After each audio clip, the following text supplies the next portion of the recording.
চলতি বছর কেন্দ্রীয় বাজেটে গরিব, কৃষক, নারী এবং যুবদের কল্যাণে অধিক গুরুত্ব দেওয়ার কথা বলা হয়েছে।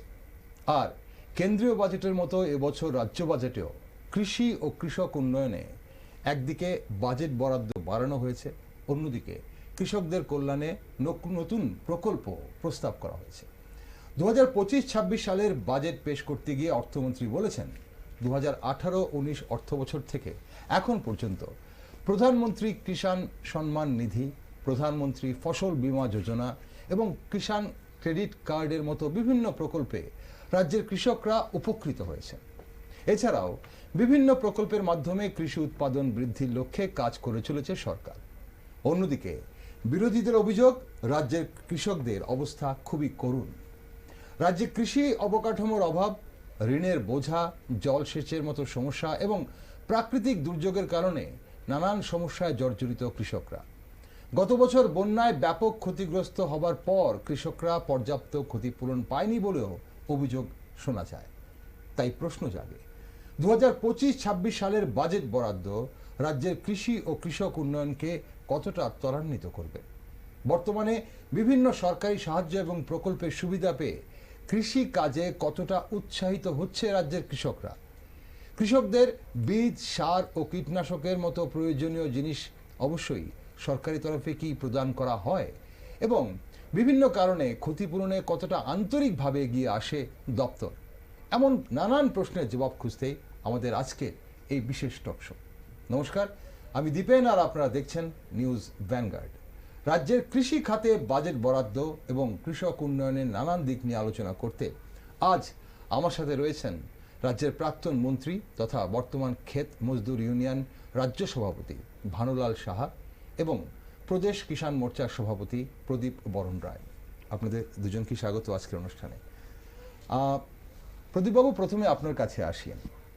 বিকশিত ত্রিপুরা গড়ার লক্ষ্যে এবারের বাজেট কার্যকরী অবদান রাখবে বলে জানিয়েছেন অর্থমন্ত্রী প্রণজিৎ সিংহ রায়। এই বাজেটে কৃষি উন্নয়ন, কৃষক কল্যাণ এবং কৃষি কাজের সাথে যুক্ত শ্রমিকদের কল্যাণে কতটা গুরুত্ব দেওয়া হয়েছে বলে আপনি মনে করেন? নমস্কার।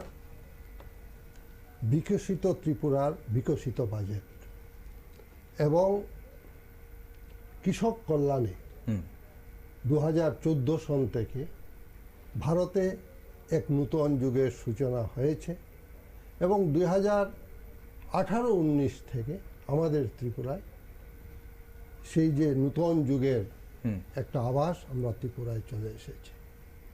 এবারের বাজেট, আমাদের সরকার যে বাজেট পেশ করেছে, আমাদের অর্থমন্ত্রী যে বাজেট পেশ করেছে, সেই বাজেটেও তার লক্ষণ পাওয়া গেছে। আচ্ছা, গত বছর 2024-25-এ শুধু কৃষি উন্নয়নে, শুধু কৃষক কল্যাণে আমাদের বাজেট ছিল 557 কোটি 39 লক্ষ টাকা। এবার বাজেটে কৃষি উন্নয়নে 659 কোটি 49 লক্ষ টাকা রাখা হয়েছে। এতেই বোঝা যায় যে এক বছরের ভিতর 100 কোটি টাকা সরকার বাড়িয়ে দিয়েছেন কৃষক কল্যাণে। আচ্ছা, কাজেই বিকশিত ত্রিপুরার বিকশিত বাজেটে আমাদের কৃষকের যথেষ্ট উন্নয়ন হবে এবং আমাদের সরকার কৃষকের উন্নয়নে দিকেই নজর রেখে বাজেট পেশ করেছেন এবং এটা আমরা বিশ্বাস করি। ওকে, আসবো আপনার কাছে। আমরা বিস্তারিত জানবো যে কৃষকদের, আপনি যেটা বলছেন যে সার্বিকভাবে কৃষকদের উন্নয়নের জন্য 100 কোটি টাকা বেশি বরাদ্দ করা হয়েছে এবার কৃষি বাজেটে, তাতে অবশ্যই কৃষকদের লাভ হবে। ভানুবাবু, এই যে বিকশিত ত্রিপুরার লক্ষ্য নিয়ে একটি বাজেট এবার পেশ করা হয়েছে, আপনারা বলেছেন দিশাহীন, উদ্দেশ্যহীন বাজেট। আপনাদের দল বলেছে, বামপন্থী দল বলেছে, বিরোধীরা বলেছে। এখন প্রশ্ন হচ্ছে যে এখানে এই বাজেটে কৃষি উন্নয়নে, কৃষক কল্যাণে এবং কৃষি কাজের সঙ্গে যুক্ত যারা রয়েছেন, সেসব শ্রমিকরা রয়েছেন, তাদের কল্যাণে কতটা দিশা দেখাতে পারবে বলে এবার এই বাজেট আপনি মনে করছেন? অর্থনীতির দৃষ্টিতে আমি যদি দেখি, এই বাজেটে টাকা বেড়েছে গতবারের তুলনায়, কিন্তু রেভিনিউ এক্সপেন্ডিচার যেটা বিধিবদ্ধ খরচ, এটাও এখানে আছে। আচ্ছা, এখানে দেখবেন ক্যাপিটাল অ্যাকাউন্টে যে খরচ আছে সেই খরচ বেড়েছে একদম কম। লক্ষ্য করবেন যে ক্যাপিটাল অ্যাকাউন্টে 23-24-এ অ্যাকচুয়াল খরচ হয়েছে 7,68,00,000,000। আচ্ছা। আর এইবার বলা হয়েছে 12,50,00,000,000। আর অর্থমন্ত্রীর বক্তৃতার মাধ্যমে কৃষিক্ষেত্রে যেটা বলেছেন এক পাতাও লিখেননি। আচ্ছা। এখানে লিখেছেন 18-19 সাল থেকে প্রধানমন্ত্রী সম্মান কৃষক সম্মান নিধি প্রকল্পে 2,77,100 লোককে 800 কত কোটি টাকা খরচ করেছে। 2,77,970 জন কৃষক উপকৃত হয়েছেন এবং তাতে 882,62,00,00,000 টাকা বেনিফিশিয়ারি কৃষকদের ব্যাংক অ্যাকাউন্টে জমা পড়েছে। তো প্রথমে আমি তো আগে শিক্ষকতা করতাম, আমাদের অভ্যাস হলো ভুল ধরা, ছাত্রদের ভুল ধরা, অন্যদেরও ভুল ধরা। তা আমি এখানে হিসাব করে দেখলাম 18-19 থেকে এই 7 বছরে গোটা দেশে এই প্রকল্পে যে টাকা দেওয়া হয়েছে তাতে 19 কিস্তি লাস্ট 24শে ফেব্রুয়ারি দেওয়া হয়েছে। আচ্ছা। লাস্ট 19th, মানে 7 বছরে 21 হয়, 19টা এসেছে ইনস্টলমেন্ট। তাহলে 19টা ইনস্টলমেন্ট যদি দেয় তাহলে প্রত্যেক কৃষক 38,000 টাকা করে পেয়েছে। আচ্ছা। তাহলে 38,000 দিয়ে যদি 2,77,000-কে গুণ করে আমি দেখলাম আছে 1,085 না 58 কোটি টাকা। আচ্ছা। তাহলে টাকা গন্ডগোল। আর টাকা যদি ঠিক থাকে তাহলে কৃষকের সংখ্যা গন্ডগোল 2,21,000। তাইলে এত বড় মেজর মিস্টেক, মানে কৃষি খাতে খরচের প্রথম স্ট্যান্ডার্ডই মেজর মিস্টেক আসলো। এটা আমাকে খুব দুঃখ দিয়েছে যে যারা লিখলো, মন্ত্রী তো লিখেন নাই, লিখেছে দপ্তরের লোক, এগুলোকে অর্থ দপ্তর একত্র করে ছাপিয়ে দিয়েছে। তো দপ্তরে যারা আছে তারাই বা কি? টাকার অঙ্ক যদি 882 হয় তাহলে কি 19টা ইনস্টলমেন্ট পায় নাই? এটা ক্লিয়ার করা উচিত ছিল যে আমাদের রাজ্যে এত ইনস্টলমেন্ট এসেছে। কারণ আমরা তো এখন গুগল সার্চ করলে সব পাওয়া যায়। মানে 19টা, আপনি বলছেন 19টা ইনস্টলমেন্ট ধরলে 38,000-কে 2,77,000 দিয়ে গুণ করলে 1,000 কোটি সামথিং যায়, কিন্তু এখানে 882। তো টাকাটা যদি ঠিক থাকে, অর্থ দপ্তর টাকাটা দেখে, তাহলে সংখ্যায় গন্ডগোল। তাইলে 2,21,000 নাকি এটা অলরেডি মানে যেটা দেওয়া হয়েছে বলছে। বাকি আরো যে যোজনাগুলোতে আছে, যে ফসল বীমা যোজনায় 14,14,000 কৃষককে কভার করা হয়েছে। এবং দুর্ভাগ্যের হলো যে ইন্স্যুরেন্সের যে কোম্পানিগুলো, এগুলো কৃষকরা সামান্য দেয়, সরকার দেয়, দিয়ে ইনস্ট্রুমেন্ট দিচ্ছে। কিন্তু যখন ঘটনা ঘটে, এই যে এত বড় বন্যা গেল, খবর নিয়ে দেখেন কতজন কৃষক বিমার টাকা পেয়েছে। আচ্ছা। পায়নি। তাহলে এই যে বিষয়টা, ইন্স্যুরেন্স কোম্পানিগুলো লাভ হয়, কারণ তারা প্রচুর টাকা ইন্স্যুরেন্সের প্রিমিয়াম পায়, কিন্তু টাকা দেওয়ার ক্ষেত্রে প্রথমত যাও দেয় অনেক পরে, আর সকলকে দেয় না। তো ফলে এই প্রকল্পটা আমরা দেখেছি, আমরা যখন সরকারে ছিলাম তখনও ইন্স্যুরেন্স কোম্পানির সঙ্গে আমাদের ঝগড়াঝাটি করতে হতো যে ক্ষতি হলে তুমি দেবে না কেন। আর এইবার তো ব্যাপক 40 বছরের মধ্যে এত বড় বন্যা হয় নাই। তাহলে প্রায় সকল কৃষকই উঁচু জমিতে, উঁচু জায়গায় যারা আছে এরা বাদ দিলে বাকি সকলেই ধান চাষ যারা করেছে তাদের জমি টুমিতে গেছে, অতিবৃষ্টি আর বন্যা। তো সেইভাবে এখানে সংখ্যাটা দেখিয়েছে যে কাভারেজ আমরা করেছি, কিন্তু আসলে কতজন গত বন্যার পরে কতজন সাহায্য পেয়েছে এটা থাকলে ভালো ছিল, এটা তো নাই এখানে। আরেকটা যেটা তথ্য দেওয়া হয়েছে যে কিষাণ ক্রেডিট কার্ড, আমি আসবো আপনার কাছে প্রদীপ বাবু, এই বিষয়টা নিয়ে আপনিও আপনার মতামত জানবো। তবে এখানে যে 3,81,685 জন কিষাণ ক্রেডিট কার্ডের মাধ্যমে সেখানে তাদেরকে ঋণ দেওয়া হয়েছে এবং সেই ঋণ 2,142,58,00,000 টাকা পেয়েছেন। তো এখন প্রশ্ন হচ্ছে যে এটা আমরা প্রায় সময় এই ধরনের অভিযোগ শুনি যে কৃষকরা যখন মরশুমের সময় বীজ কেনার জন্য, সার কেনার জন্য, কীটনাশক কেনার জন্য, বা যে কৃষি জমিতে যে শ্রমিক নিয়োগ করেন তার জন্যে টাকা থাকে না তাদের হাতে, অর্থ থাকে না, অর্থের অভাবে কৃষি কাজ করতে পারে না। এখন তো কৃষক সম্মান নিধি কার্ডের বা কৃষক ক্রেডিট কার্ডের মাধ্যমে বলছে ঋণ পাওয়া যাচ্ছে, তাহলে সেটা কৃষকরা সুফল পাচ্ছে কিনা? সেটা ফসল ভিত্তিক ঋণটা দেয়, যার প্রয়োজন সে নেয়। বড় কৃষক হলে বড় টাকা পায়, ছোট যারা কম পায়। হোল্ডিং এর সাইজ অনুযায়ী। তো এটা তো ঋণ নেওয়া, এটা তো একটা নর্মাল সিস্টেম। এখানে সরকারের তেমন কোনো ক্রেডিট নাই, কারণ ব্যাংকে ক্রেডিট কার্ড কৃষি দপ্তরে দরখাস্ত করলেই এনকোয়ারি করে যদি দেখে যে তার জমি জমা আছে, কৃষিকাজ করে, তাকে ক্রেডিট কার্ড দিয়ে দেয়। আচ্ছা, আর ক্রেডিট কার্ড দেওয়ার পরে যেই ব্যাংকে সে যাবে, সেই ব্যাংক তার কমান্ড এরিয়া আছে, এক একটা এলাকায় এক এক ব্যাংকের কমান্ড এরিয়া, তারা সেইভাবে ঋণ দেয়। এটা তো নতুন কিছু না, এটা এভাবে দেয়। চলমান প্রক্রিয়া। আমরা বাজেটের প্রথমে এই যে 3টে ভাগ এখানে, আর এরপরে অবশ্যই এমএসপির কথা বলা হয়েছে, ধান ক্রয়ের কথা বলা হয়েছে, 2,25,000 মেট্রিক টন ধান ক্রয়ের কথা বলা হয়েছে। সেই বিষয়টাতে আসবো আপনার কাছে, কিন্তু তার আগে প্রদীপবাবু, এই যে এই জায়গাটা আমাদের যেখানে অর্থমন্ত্রী যখন বলেছেন বাজেট ভাষণে, এখানে এই যে যেটা ভানুবাবু বলছিলেন, আপনি অবগত আছেন কিনা যে এই হিসাবটা 38,000 যদি করে হয় 19টা কিস্তি পেয়েছে কিনা? পেয়েছে 19টা কিস্তি। আচ্ছা, অ্যাকচুয়ালি এই যে কিষাণ সম্মান নিধি, এটা তো 2018 থেকে শুরু হয়েছে, 18-19। হ্যাঁ, তো 2018-19-এ প্রথম যে কৃষকরা ছিলেন সেটা সংখ্যা এতটা ছিলেন না। আচ্ছা, এই গত 5 বৎসরে আচ্ছা, ধীরে ধীরে কৃষকের সংখ্যা গত মানে আমাদের 19তম কিস্তি পর্যন্ত 2,83,164 জন কৃষক উপকৃত হয়েছে। আচ্ছা, যিনি 2018-19-এ পেয়েছিলেন হয়তো এবার উনি পাননি। তার কারণ হচ্ছে অনেক সময় আমাদের যে আধার কার্ডের সাথে আমাদের যে ব্যাংকের বইয়ে সেটা লিঙ্ক অনেকের হয়নি। ওই সময়ে অনেকে পরিবার পিছু একজন পাবেন, দেখা গেছে পরিবার পিছু 2-3 জন নিয়ে গেছেন, কিন্তু রেশন কার্ড একটা। আচ্ছা, কেন্দ্র সরকারের যে গাইডলাইন রয়েছে সেই গাইডলাইন অনুযায়ী পরিবারে একজনই পেয়েছেন, 2 জনের নাম কাটা হয়েছে। আচ্ছা, কোনো জায়গায় বেড়েছে, কোনো জায়গায় কমেছে। আচ্ছা, কিন্তু যেমন 2,43,000 এবার পেয়েছেন, এবার মানে এই 19তম কিস্তি পেয়েছেন। আচ্ছা, কিন্তু এর আগে যারা পেয়েছেন হয়তো এবার পাননি। টোটালটা মিলে হয়েছে 2,83,164 জন। তার মানে এই যে 2,77,970 জন কৃষক উপকৃত হয়েছেন বলা হচ্ছে, 2018 থেকে এই ফিগার ছিল না, এবং 2025-এ দাঁড়িয়েও এই ফিগারটা নেই। ফিগারটা কখনো কমেছে, কখনো বেড়েছে, আপনি বিভিন্ন কারণে বলছেন।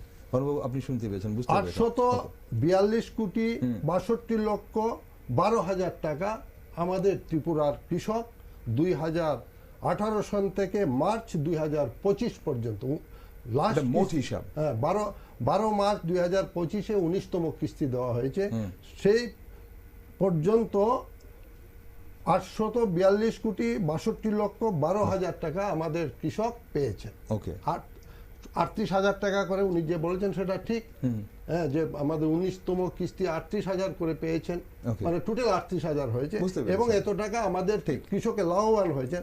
কিন্তু একটা কথা আছে, এর আগে কিন্তু কৃষক 1 টাকাও পেতেন না। এই বিজেপি সরকার আসার পর থেকে আমাদের কৃষক, আমাদের ত্রিপুরার কৃষক এই যে প্রায় 850 কোটি টাকা লাভবান। এই কিষাণ সম্মান নিধি আপনি বলছেন পেয়েছেন। ওকে, মানে এই ধরনের কোন রকম সুযোগ সুবিধা কি আগে কৃষকরা পেত? সেন্ট্রাল স্কিম, এরকম কোন স্কিম আগে ছিল? চালু হয়েছে 18-19। স্বাভাবিক কারণে ওই সময়ে কেন্দ্রেও বিজেপি সরকার, এখানেও বিজেপি সরকার, তো স্বাভাবিক কারণে এই সময়ে এটা হয়েছে। এই দাবি তো তারা করতেই পারে, আগে এই কর্মসূচি ছিল না, কিন্তু অন্যভাবে কৃষকদের সাহায্য করা হচ্ছে।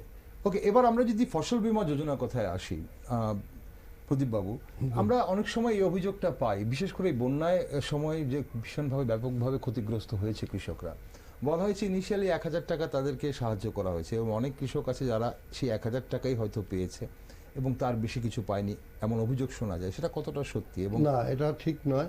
শুধু 1,000 টাকা পাননি, ইনিশিয়ালি একদম ফার্স্ট স্টেজে 1,000 টাকা দেওয়া হয়েছিল, সেটা সবাইকে দেওয়া হয়েছিল। কিন্তু এর পর থেকে দপ্তর হিসাব করেছে কার জায়গা কতটুকু নষ্ট হয়েছে। যারা পান চাষি তাদেরকেও হিসাব করা হয়েছে, যারা মৎস্য চাষি তাদেরও হিসাব করা হয়েছে, যাদের গবাদি পশু বা আমাদের হাঁস মুরগি নষ্ট হয়েছে তাদেরও হিসাব করা হয়েছে। যতটুকু জানি পান চাষিরা কানি প্রতি 4,000 টাকা পর্যন্ত এখন পেয়ে গেছেন, 3,900 সামথিং, হ্যাঁ, প্রতি পান চাষি পেয়ে গেছেন। আর আমাদের যারা সাধারণ চাষিরা রয়েছেন তাদের বিভিন্ন জিনিস বা জমির কিভাবে ক্ষতি হয়েছে সেটার হিসাব করে তাদেরকে টাকা দেওয়া হয়েছে। এবং এই যে বালু, এই বালুটা পর্যন্ত কন্ট্রাক্টরকে দেওয়া হয়নি, কারণ কৃষক ক্ষতিগ্রস্ত হয়েছেন। বালুটা উনি সরাবেন, তার জন্য উনার জমিতে যেই পরিমাণ বালু জমা হয়েছে সেই পরিমাণ বালুর হিসাব করে উনার অ্যাকাউন্টে টাকা দেওয়া হবে। এবং অনেক কৃষক নিজের জমি থেকে এই এখন পর্যন্ত বালু সরিয়েছেন এবং টাকা পেয়েছে। আচ্ছা, এটা তাহলে হলো যে সরকারিভাবে যে সহায়তা করা হয়েছে মানে কৃষকদের, কিন্তু এখানে যে বীমার কথা বলা হয়েছে, বীমা যোজনা, এখন যদি কারোর এই বন্যার আগে যাদের ফসল মানে বীমাকৃত ছিল তারা বীমার টাকা ঠিকভাবে পাচ্ছে কিনা, এবং বীমার নিয়ে যেটা ভানুবাবু যেটা বলছিলেন, এই অভিযোগও আমাদের কাছে মাঝে মধ্যে আসে যে বীমার টাকা নিয়ে অনেক কাঠ কয়লা পোড়াতে হয় এবং ঠিকভাবে আসে না। সেখানে আপনাদের বা সরকারের কোনো তদারকি থাকে কি? আছে সরকারের তদারকি আছে। আমাদের দপ্তরের মাধ্যমে, উনিও মন্ত্রী ছিলেন জানেন, যে দপ্তরের মাধ্যমে বীমা হয়। আমাদের এই সরকার আসার পর থেকে একটি পয়সাও কৃষককে দিতে হয় না বীমার প্রিমিয়াম হিসাবে। শুধু নামটা গিয়ে সাইন করে আসবেন আর পর্চাটা দিয়ে আসবেন, বা পর্চার নাম্বারটাই দিয়ে আসবেন কতটুকু জায়গা করেছেন। বা যারা বর্গাদার চাষি, আমাদের যে চাষির সংখ্যা রয়েছে ত্রিপুরাতে, এখন পর্যন্ত সরকারের কাছে 4,72,000 জন কৃষকের রেজিস্ট্রেশন রয়েছে আমাদের ত্রিপুরাতে। এর মধ্যে 37,000 কৃষক হচ্ছেন বর্গা চাষি, জমি নেই, ওনারা অন্যের জমি চাষ করেন, ওনাদেরও রেজিস্ট্রেশন রয়েছে। ওনারা প্রত্যেক চাষি একদম বিনে পয়সায় আমাদের লাস্ট যেটা আমাদের মুখ্যমন্ত্রী বীমা ফসল বীমা যোজনার আওতায় ওনারা সম্পূর্ণ বিনা পয়সায় নিজের যে জমি চাষ হয়েছে সেই আয়তন অনুযায়ী ওনারা বীমা করছেন। এবং সমস্ত কাগজপত্র যদি উনি ওকে থাকে, জমা থাকে, সবাই টাকা পেয়ে যাচ্ছে, নাহলে তো কেস হয়ে যেত। আমাদের কৃষক তো ইলিটারেট নয়, আমাদের ত্রিপুরা 94% শিক্ষিত মানুষ। আমাদের এখন তো আমাদের ইউনিভার্সিটির যারা মেডেল পায় এমন ছেলেরাও আজকাল কৃষক, কারণ কৃষি এখন লাভবান হয়ে গেছে, আগের মতো নেই। না, অবশ্যই শিক্ষিত অনেক ছেলেমেয়েরাই বা যুবরাও হয়তো কৃষিকাজে যুক্ত হয়েছেন, কিন্তু কৃষকরা যারা একদমই কিছু জানেন না এমন কৃষকও কিন্তু আমাদের রাজ্যে রয়েছে। এবং তার জন্য এই যে অভিযোগগুলো মাঝে মধ্যে আসে, কারণ কৃষকরা সংগঠিতভাবে যখন কোনো আন্দোলন করেন সেটা আলাদা কথা, কিন্তু ব্যক্তিগত স্তরে যখন আমরা অনেক সময় কথা বলি তখন মাঝে মধ্যে অনেকগুলো অভিযোগ উঠে আসে। যেমন ধরুন, এই যে বন্যার পর বন্যাতে ব্যাপকভাবে ক্ষতিগ্রস্ত হয়েছে, এটা ঠিক, এবং তারপর আপনি বলছেন যে সহায়তা করা হয়েছে দপ্তরের মাধ্যমে, তাদের সবকিছু ক্ষতির পরিমাণ বুঝে করা হয়েছে। এবং এরপর বলা হচ্ছে যে সবজি খুব ভালো হয়েছে, শীতকালীন সবজি খুব ভালো ফলন হয়েছে, এবং বেশি ভালো ফলন হওয়ার কারণে কৃষক কিন্তু ক্ষতিগ্রস্ত হয়েছে, কৃষক কিন্তু তার দাম পায়নি। এবং এরপর এই যে গ্রীষ্মকালীন মানে বসন্তকালে যেই সবজিগুলো উঠে আসে, গ্রীষ্মকালীন সবজিগুলো খুব ভালো ফলন হয়েছে, সেগুলো বাজারে এসছে, এবং সেগুলোর জন্য কিন্তু কৃষক খুব একটা বেশি ভালো দাম পায়নি। এই জায়গাতে দাম না পাওয়ার কারণে, এবং অনেক সময় বলা হচ্ছে যে ফুলকপি বাঁধাকপি তো এখনো অনেক কৃষকের জমিতে গেলে নাকি দেখা যাবে, এখনো আছে যেগুলো কৃষক মানে কেন সেটা বাজারে দাম পাবে না বলে সেটা বাজার জমি থেকে তোলেইনি।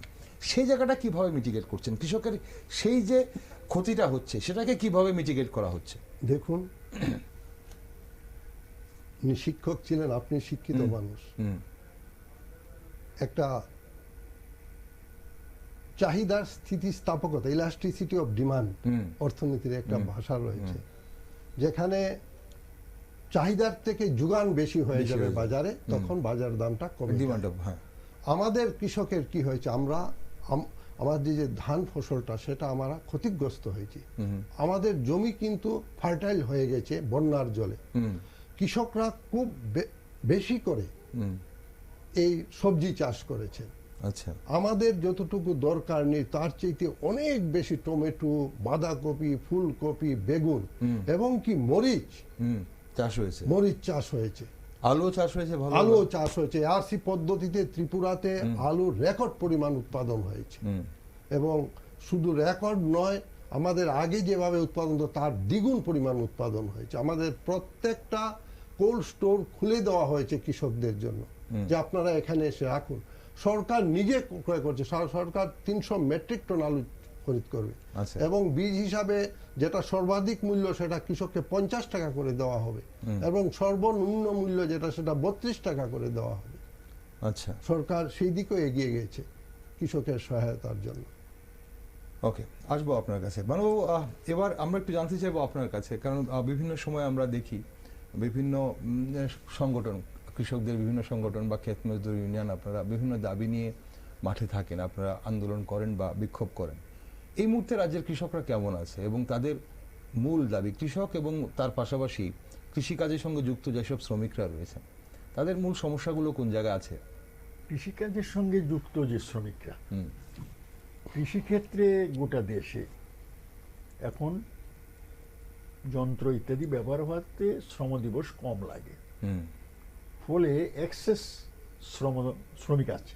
আচ্ছা, তো জাতীয় স্তরে এই প্রশ্নটা দেশের জন্য এসেছিল যখন, তখনই 2005 সালে ওই national rural employment guarantee programme আইন করে ওই রেগা, সংক্ষেপে আমরা যেটা রেগা বলি, এইখানে কাজ করানো হয়। এইখানে বলা হয়েছিল যে কাজের ডিমান্ড করলে পরে তাকে 15 দিনের মধ্যে কাজ দিতে হবে। আচ্ছা, এখন দেখা যায় সরকারি যে হিসাব আছে, সরকারি হিসাবের সঙ্গে আমাদের অভিজ্ঞতার একটু পার্থক্য আছে। আচ্ছা, সরকারি হিসাব গড়ে আসছে 52 দিন, 60 দিন বছরে, কিন্তু দেখা গেল কেউ 100 দিন পেয়েছে, কেউ আবার 30 দিন পেয়েছে। তবে এই 100 দিন পাওয়ার ক্ষেত্রে যারা চালাক লোক, তারা কোনো না কোনোভাবে ম্যানেজ করে এই 100 দিন করে নিচ্ছে, কিন্তু গড় হয়তো বা 52 থেকে 60 দিন এসেছে। আমরা দেখলাম এখানে লেখা আছে যে 1117 কোটি টাকা গত বছর রেগাতে স্যাংশন পেয়েছে, তাতে 3 কোটি 41 লক্ষ শ্রম দিবস তৈরি হয়েছে, তাতে গড়ে 52 দিন, অর্থাৎ 6.5 লক্ষের উপরে আমাদের এখানে রেগার কার্ড হোল্ডার আছে। গড় যখন করা হয় সবাইকে ধরে করে, কিছু লোক হয়তো বা কাজে আসে না, কিন্তু যারা কাজ করে তারা সকলটাকে ধরেই গড় করা হচ্ছে। এবং এখানে বলা আছে সামনের বছর আশা করা হচ্ছে 1360 কোটি টাকা পাওয়া যেতে পারে। তাতে আমি হিসাব করে দেখলাম যে তাতে 4 কোটি শ্রম দিবস তৈরি হতে পারে। কিন্তু আমাদের রাজ্যে কিন্তু একটা সময়ে এই স্কিমে 5 কোটি 5.5 কোটি শ্রম দিবস তৈরি হয়েছে, তাতে গড়ে 80 থেকে 95 পর্যন্ত শ্রম দিবস তৈরি হতো। তখন সাধারণভাবে আমরা লক্ষ্য করতাম গরিব মানুষ, তার চিন্তাটা একটু কম ছিল। এখন গরিব মানুষ খুব চিন্তিত, তার এখন যে রোজগার হয় সেই রোজগার দিয়ে তার খাওয়া খরচের পরে আর খরচ করার মতো পয়সা করি থাকে না। তাহলে ডিস্ট্রেসনেস একটা আছে, এটার জন্য দরকার হলো, এবং মানুষ আশাও করেছিল। এখন এখানে একটা প্রশ্ন আছে মনোবাবু, যে কৃষিকাজের সঙ্গে যুক্ত যেসব শ্রমিকরা ছিলেন, তারা যদি কৃষিকাজে যদি অন্য কোনো পদ্ধতি, মেশিন অ্যাক্সেস হয়ে যাওয়াতে সেখানে যদি কাজ কমে যায়, তাহলে তারা কি এমজিএন রেগার উপরই নির্ভরশীল, নাকি অন্য কোনো জায়গায় আর কোনো কাজের? এটা বরংশ এমজিএন রেগার উপরই নির্ভরশীল। যারা একটু স্কিল আছে তারা অন্য, কেউ কেউ কনস্ট্রাকশন ওয়ার্কে যুগালি টুগালি কাজ করে চলে যাচ্ছে মহিলারা, বা কেউ কেউ যুগালি কাজ মানে রাজমিস্ত্রি কাজও শিখে নিচ্ছে। তাহলে সারা বছর তার কৃষিকাজ থেকে সংসার চলে না মজুরদের। তো এবং রেগা একটা সময় দিলে পরে, অর্থাৎ 365 দিনের মধ্যে যদি সে 200 দিনও কাজ না পায়, তাহলে সে সংসার চালাবে কি করে? তো অন্য জায়গায় তো কাজ করে। তো এখন রেগাটা কমে গেছে, এতে একটু চাপ পড়ে গেছে এই গরিবদের, তাদের সংসার চালানো। আর জিনিসের দাম বাড়ছে, কারণ কৃষকে এক সময় দাম পায় 100 টাকা 1 কিলো বেচতে পারে, মানে অফ সিজনের টমেটো, আবার এখন 10 টাকা 20 টাকায় মানে বিক্রি করছে। কিন্তু ক্ষেত মজুরের তো সেই সারাদিন সবসময় কিনে খেতে হয়। আচ্ছা, তো ফলে তার পক্ষে খুব খারাপ অবস্থা। এই যে আজকে আমাদের দেশে 5 কেজি চাল ফ্রিতে দেওয়া হচ্ছে রেশনে, এই যে সাধারণত গরিব মানুষকে, 81 কোটি মানুষকে দেওয়া হচ্ছে আমাদের রাজ্য।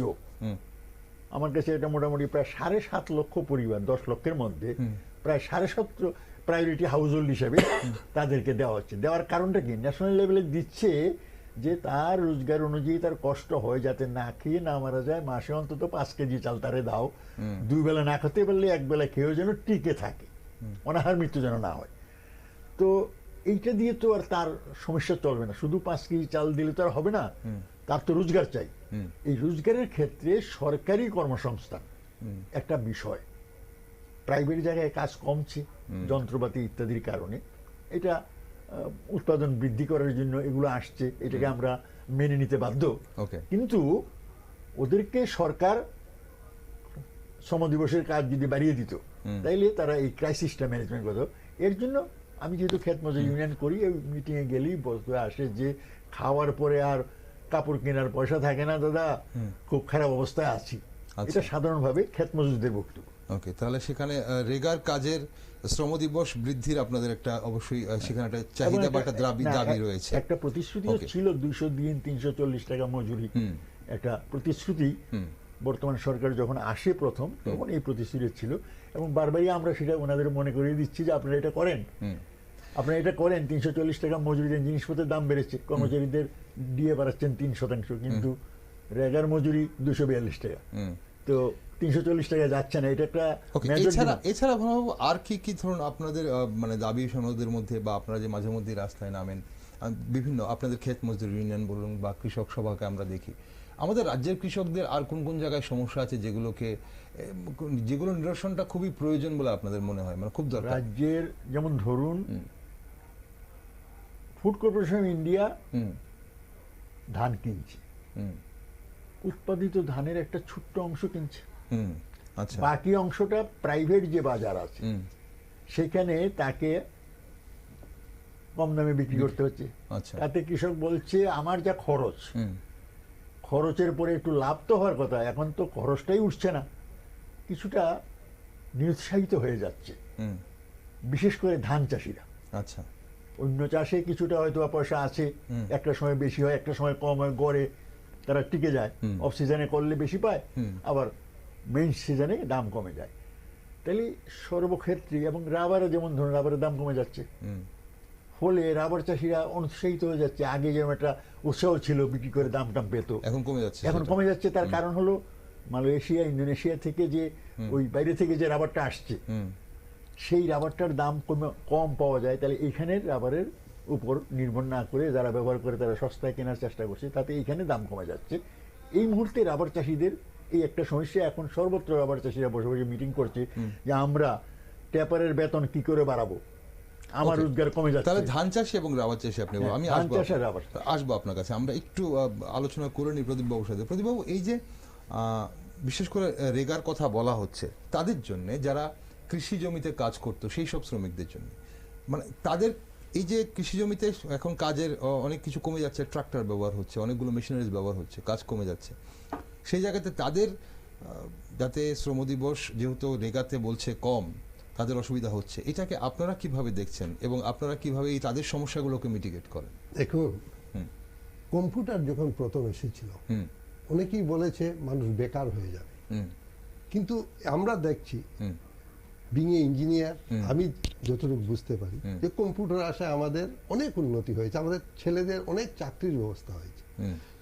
কৃষিক্ষেত্রে যন্ত্রের ব্যবহার শ্রমিকের শ্রম দিবস কমাতে পারবে না। আচ্ছা, এটা ঠিক নয়।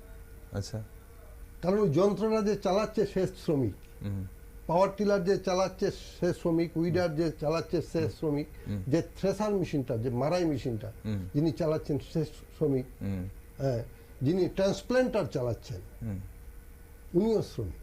আচ্ছা, তাছাড়া আমাদের এই রাজ্যে গত যে 6 বৎসরে আমাদের এই রাজ্যে কৃষি উৎপাদন অনেক বেড়ে গেছে। আপনারা জানলে খুশি হবেন যে আমাদের এই ত্রিপুরার 8টি জেলার মধ্যে 3টি জেলা খাদ্যে স্বয়ংসম্পূর্ণ হয়ে গেছে। এর মধ্যে দক্ষিণ জেলা, গোমতী জেলা, সিপাহী জেলা। আচ্ছা, তার মধ্যে সবচাইতে বেশি ধান উৎপাদন হয় সিপাহী জেলা জেলাতে, তারপর দক্ষিণ জেলা, তারপর গোমতী, এবং ত্রিপুরার মধ্যে সবচাইতে কম ধান উৎপাদন হয় পশ্চিম জেলাতে। এখানে খাদ্য স্বয়ংবর বলতে মানে শুধু কি চালের কথা বলছেন নাকি অন্য কোনো কি অন্য সবকিছু মিলিয়ে? চাল, শুধু চাল। আচ্ছা, ওনারা যে চাল সরকারের কাছে বিক্রি করেন, ওনাদের অনেক বলেছেন অনেক দাম থেকে যাচ্ছে, কিন্তু আমাদের গোডাউন নেই, আচ্ছা, রাখার ব্যবস্থা নেই।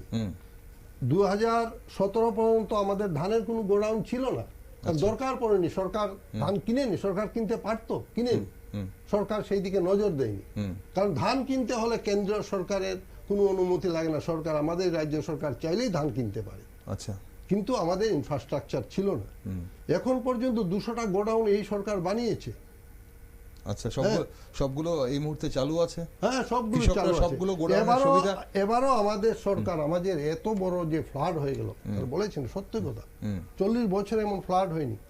আমি আমার সংগঠন দিয়ে 1,42,00,000 টাকার শুধু বীজ, বিভিন্ন রকমের বীজ, ধান নয়, কেন্দ্রীয় সরকার থেকে আমাদের যশস্বী প্রধানমন্ত্রী Narendra Modi north east component যে একটা প্রজেক্ট রয়েছে, সেই প্রজেক্টের মাধ্যমে আমরা বীজ সাথে সাথে নিয়ে দক্ষিণ জেলা, গোমতী জেলা এবং সিপাহী জেলা, ত্রিপুরা পশ্চিম জেলা দিয়েছি, সব জেলায় দিয়েছি, কিন্তু সবচাইতে বেশি এই 3টা জেলায় আমরা প্রতি গ্রামে পৌঁছে দিয়েছি, মানুষ যাতে সেই বীজটা লাগাতে পারেন। এর জন্য আমাদের যে ফসল উৎপাদনটা বেড়ে গেছে ত্রিপুরা, এটাও একটা কারণ। সেই যে বীজ এসেছে দিল্লি থেকে, সেগুলা 100% জার্মিনেশন হয়।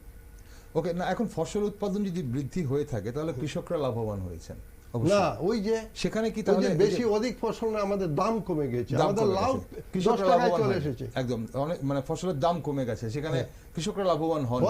কিন্তু কথা হচ্ছিল যে মানে যারা কৃষিকাজে কাজ, জমিতে কাজ করেন যারা, তাদের কাজের কি কোনো ঘাটতি হয়েছে? তাদের শ্রম দিবস কি, যেটা উনি বলছিলেন যে তাদের তো কাজ নেই, শুধু না না না, এটা আমি উনি সিনিয়র, কিন্তু আমি সেটা একমত নয়। আচ্ছা, হ্যাঁ, কৃষকের যেমন আপনাকে কৃষক বা কৃষি কাজের সঙ্গে যুক্ত যারা, তাদের কি কাজের কোনো ঘাটতি আছে কিনা? আমি নিজেও কৃষক, আমি আমার নিজে জমি করি, আমি নিজে ট্রাক্টর চালাই। ওকে, হ্যাঁ, কাজে আমার একটা বাস্তব অভিজ্ঞতা রয়েছে। আমি ভারতীয় কৃষি অনুসন্ধান পরিষদে 30 বছর চাকরি করে এসেছি একজন অফিসার হিসাবে। আচ্ছা, হ্যাঁ, তো আমার সেই দিকেও একটা আমার এক্সপিরিয়েন্স রয়েছে। এখন আমি নিজে ক্ষেত করি, আমি নিজে কৃষক, আমি ঘরের চাল খাই, আমি কিনে খাই না। হ্যাঁ, তো আমি লক্ষ্য করেছি আমি শ্রমিক পাই না। আচ্ছা, হ্যাঁ, আমি শ্রমিক পাই না, এবং আমাদের যে কৃষক, আমার যে সংগঠনের মাধ্যমে কৃষকের সাথে নিরন্তর আমাদের যোগাযোগ রয়েছে, কাজ করার জন্য, জমিতে কাজ করার জন্য আপনি শ্রমিক না, পাচ্ছেন না। এখন তো শ্রমিক আমাদের এই রাজ্যে 10,000 কোটি টাকার ইনফ্রাস্ট্রাকচার ডেভেলপমেন্ট, রাস্তা, বিভিন্ন কাজ হচ্ছে, আমাদের শ্রমিক সেখানে যাচ্ছে। সবাই রেগার জন্য থাকে না, অনেকে রেগার কাজও করেন না এখন। ওকে, আমি এই জায়গাটা একটু ভানুবাবুর কাছে আসবো। ভানুবাবু, এই যে অভিযোগটা, এটাও কিন্তু ব্যক্তিগত স্তরে বলুন বা বিভিন্ন অনেক সময় অনেক সংগঠন থেকেও বলা হয় যে, বা সংস্থা থেকেও বলা হয় যে কোনো একটা কাজের জন্য শ্রমিকের অভাব হয়ে যায়। সে ব্যক্তিগত স্তরে অনেকেই বলেন যে আমি যখন কোনো কাজ করাতে যাই আমি শ্রমিক পাই না, কাজে আসে না মানুষ, কাজ অভাব নেই।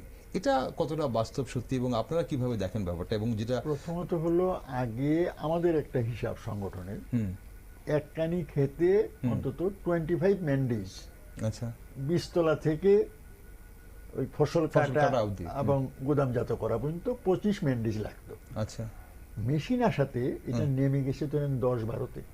পাওয়ার টেলারই চালাক, থ্রেশারি চালাক, যাই চালাক, এটা কিন্তু 10-12-তে নামছে। তাহলে এই যে বাকি লোকগুলো, তারা ওই যে উনি বলছেন অন্যান্য কাজে চলে যাচ্ছে। তো অন্যান্য কাজ, একটা রাস্তা হচ্ছে, রাস্তা কাজ শেষ হলো, তাহলে এখানে শ্রমিকরা আর কাজ নাই, তার মূল কাজটা ছিল কৃষিতে, সেখানে কমে গেছে। তাহলে সে সরকারের উপর ডিপেন্ডেন্ট হয়ে গেছে।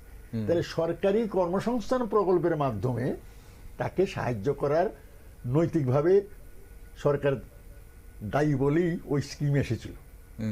যেহেতু সরকারের পদ্ধতির জন্য আমাদের বা শিল্প কারখানার সেইভাবে আমাদের রাজ্যে হয় নাই যে অন্য জায়গায় যে কাজ করবে। আর উনি যেটা বলছিলেন কম্পিউটারের কথা, কম্পিউটার হলো টার্সিয়ারি সেক্টর।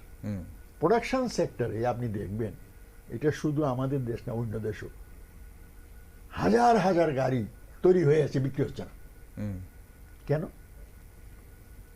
তাহলে এখানে প্রোডাকশন হওয়ার পর বিক্রি হচ্ছে না, তাহলে কেনবার লোক নাই, বা কিনলো ইনস্ট্রুমেন্ট দেয় না বলে এই রাজ্যেও দেখছি অনেক জায়গাতে স্তূপীকৃত হয়ে আছে গাড়ি, অটো টোটো ইত্যাদি নামিয়েছে ঠিকই। ঠিক, আবার এটাও বলা হয় যে আমাদের রাজ্যে আজ থেকে কয়েক বছর আগেও গাড়ি ছিল 3 থেকে 4 লাখ, এখন প্রায় 8 লাখের উপর গাড়ি চলছে রাস্তায়।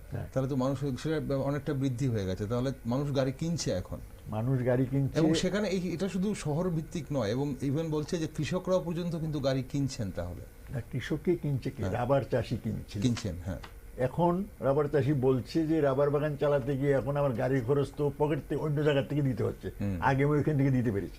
তো যাই হোক, এইটা বিতর্ক থাকবে। মূল কথা হলো যে আমরা এই বাজেটের মধ্যে দেখলাম যে ওই জায়গাটা আসে নাই। এই যে উনি যেটা বললেন যে এই এই সাহায্য টাহায্য করা হয়েছে, এটা তো অর্থমন্ত্রীর বাজেট ভাষণে আসলে আমরা বুঝতে পারতাম, এটা ওনার কাছ থেকে শুনলাম যে এই সাহায্য হয়। আমরা সাধারণভাবে কৃষকদের যখন জিজ্ঞাসা করি 1,000 টাকা। আচ্ছা। আমাদের সংগঠনের তরফ থেকে একটা উদ্যোগ নিয়ে আমাদের সর্বভারতীয় সংগঠনের নেতা এখানে এসেছিলেন এমপি অমরা রাম, যাওয়ার পর সারা ভারত থেকে কিছু টাকা পয়সা তুলে আমাদের দিয়েছিল, আমরাও কিছু বীজ টিজ কিনে মানুষকে জিজ্ঞাসা করে আমরা দিয়েছি। তো সেই ওনারাও দিয়েছেন, সরকারও কিছু দিয়েছে।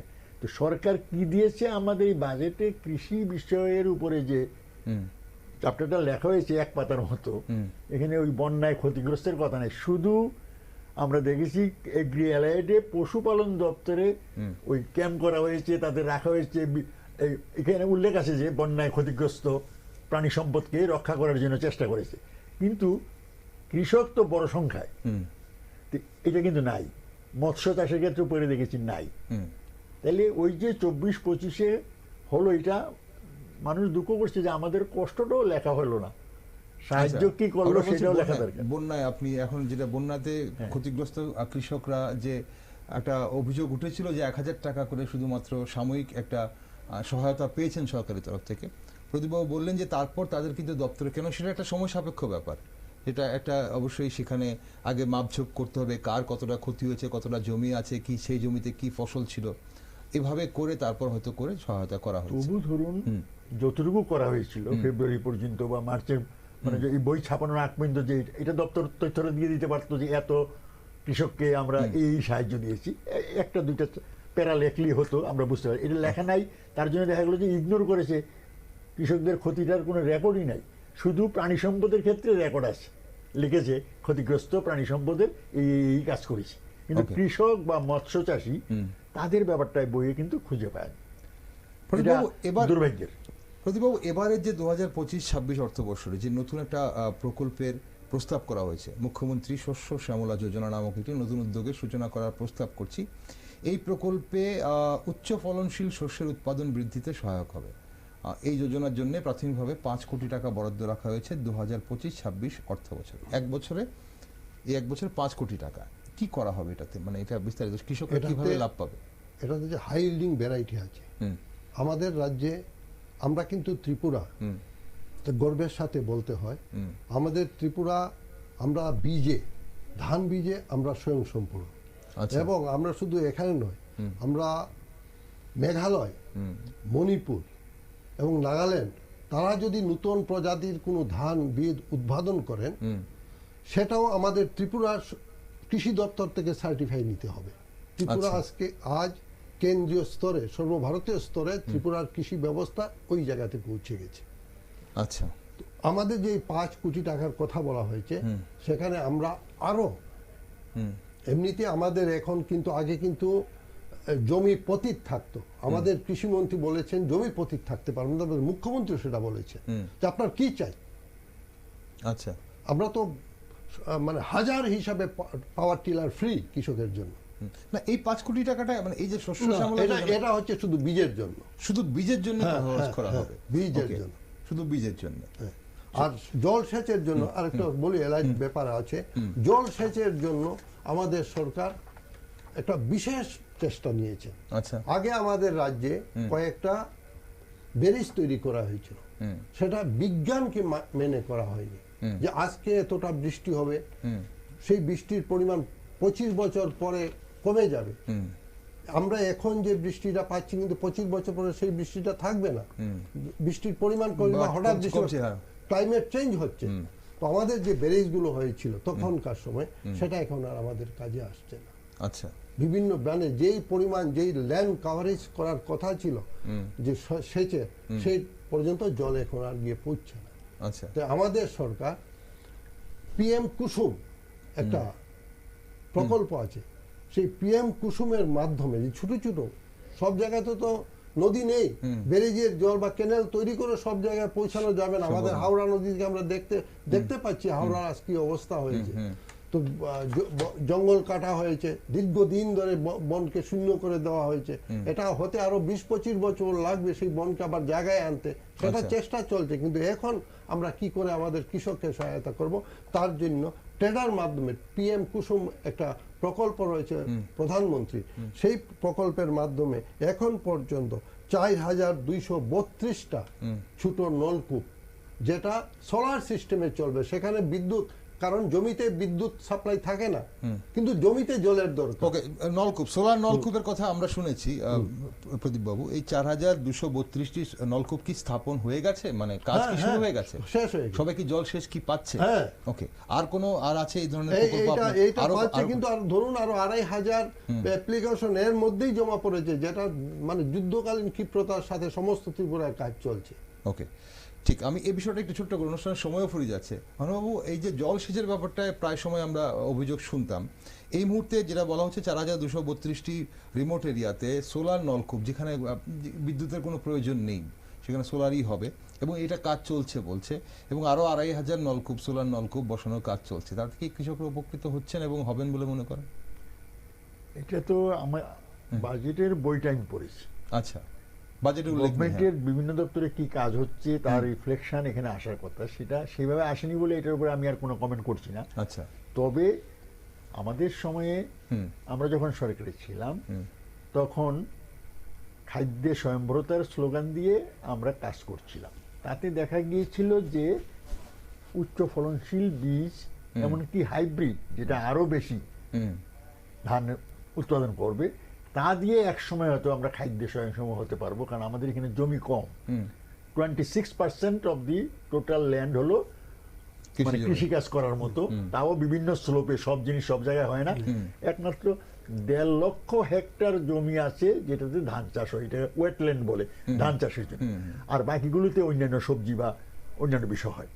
তো এখন ওইভাবে ছিল যখন, তখনই আমরা নিয়েছিলাম এসআরআই প্রকল্প, কম বীজ, পদ্ধতি, কম জল, এই দিয়ে চাষ করা। জল কম হবে, কারণ সব জায়গায় জল নাই। তবু আর এদিকে বিভিন্নভাবে বলা হয়েছিল, তৎকালীন একজন কৃষি দপ্তরের লোক ছিলেন পিকে পাল, উনি বলছিলেন যে প্রত্যেকটা গাঁও সভার মধ্যে একটা নালা বা ছড়া থাকবে। আচ্ছা, এখন এগুলোকে স্টেপ বাই স্টেপ বাধা দিয়ে, যতটা জল তো ফ্লো হয়ে নিচে চলে যাবে, এটা বাংলাদেশ চলে যাবে, তো বাধা দিয়ে দিয়ে যতটা জল জমিতে তোলা যায়, এই সিস্টেমে ওই গ্রামে তখন এগুলো হতো। এগুলো অধিকাংশই রেগা বা আমাদের এসআরপি একটা প্রকল্প ছিল, স্টেট গভর্নমেন্টের একটা রুরাল এমপ্লয়মেন্ট প্রোগ্রাম ছিল, এগুলো দিয়ে করা হতো। তো এখন সোর্সগুলোতে জল নাই, ফলে প্রকল্প থাকা সত্ত্বেও জলসেচটা কমে গেছে। জলসেচটা কমে গেলে ধান চাষ জল ছাড়া হবে না। আগে বলতো যে 4 আঙ্গুল জল দাঁড় করিয়ে রাখতে হবে, এখন বলা হচ্ছে না, ভিজা থাকলে, ওই এসআরএ বলছে ওয়েটল্যান্ড মানে একটু ভিজা থাকলেই হবে।